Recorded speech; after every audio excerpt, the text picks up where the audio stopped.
Good day, everyone. Methodist Dave here, professional theologian and Bible teacher, with our daily devotional for Thursday, June 11th. We're in the chapter 11 of the book of Proverbs. I encourage you to read the whole chapter. We're into the pithy sayings now. And I'm going to read you verse 11. In chapter 11, a city is exalted by the blessing provided from the upright, but it is destroyed by the counsel of the wicked. Isn't that the truth? Across this nation, we have cities and states that are being ruled, governed by people who are incompetent,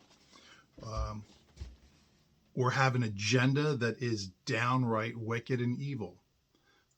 People who don't care about business. And if you don't care about business, then you don't care about your citizens, because businesses employ citizens, and it feeds the citizens, and it provides for their families, and it provides tax base for the government. If you have a district that is business, the city doesn't collect their trash. They pay for their own trash. And a business doesn't send anybody to school. So the business pays for other children to go to school. So you need a certain level of businesses that do not utilize city services the way that a resident does. When you have enough of a balance, then you've got people to work in the businesses, and the businesses to pay the bills, to fund the kids of the citizens. It's a balanced system. So when you have mayors and governors, when businesses are like, we're leaving this is a hostile environment to us and we're leaving, and the mayors and the governors are like, see you later, acting like they're not concerned, that's a leader that doesn't care about their community. You should be very concerned if businesses leave. We've seen what happens in communities where companies take out. Locally here, the city of Salem, the glass industry just collapsed, and a lot of people worked in the glass industry. What happens if they close the power plant? Where are the people in the city going to work? A lot of people work at the power plant. You close that down, where are they going to go work? You've got manufacturing that used to be in Philadelphia that left the city for someplace else, and all those people who worked in those factories. Philadelphia was a major manufacturing center, and they're gone. When the governor of New York City is like, don't let the door hit you to the millionaires, and now has to come back and beg them to come home. Look, you told them, I don't care about you. I don't care about your problems or your needs. And in California, where they won't arrest somebody unless they steal more than $900. So everybody steals $800 from a store.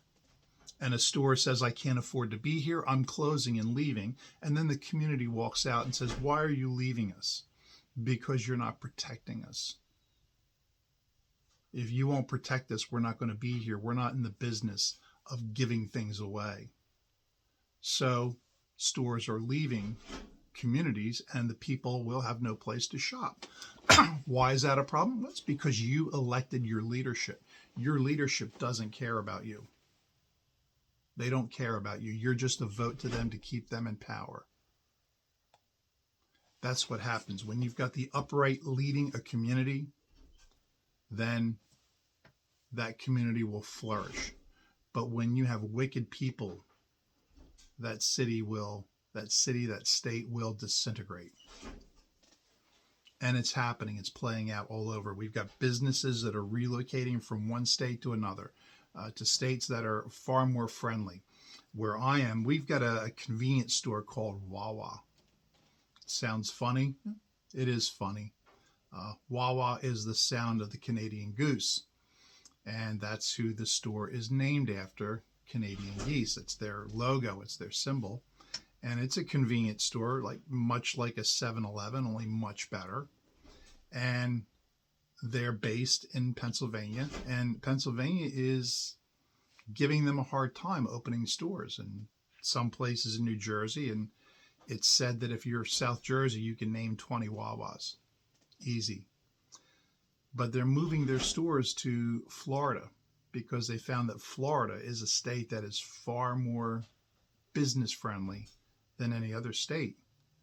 And it works out conveniently for the people in Florida who are largely people who have moved away from New Jersey and Pennsylvania, and they're finding their Wawas again, getting their shorties and their meatball subs and their pumpkin spice lattes.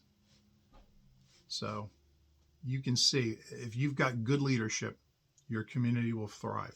If you've got bad leadership, your community will flounder. It's your choice. That's the privilege of living in this country. You know, we say it's a right. It is our right, but it is our privilege because there are many places around the world where you do not have the rights like we do. So that makes it a privilege. And also, throughout most of history, you had no say in who your leadership was. So be careful who you vote for. Be careful who you support, because they will either make your community better or they will make your community worse. And let me tell you, if they make your community worse, then get rid of them and get somebody else. And keep going till you find that right person that does it right. If you have a question about this or any other subject, drop me an email, methodistdave@gmail.com. Hit the like, share, and subscribe. Until tomorrow, please be good to one another.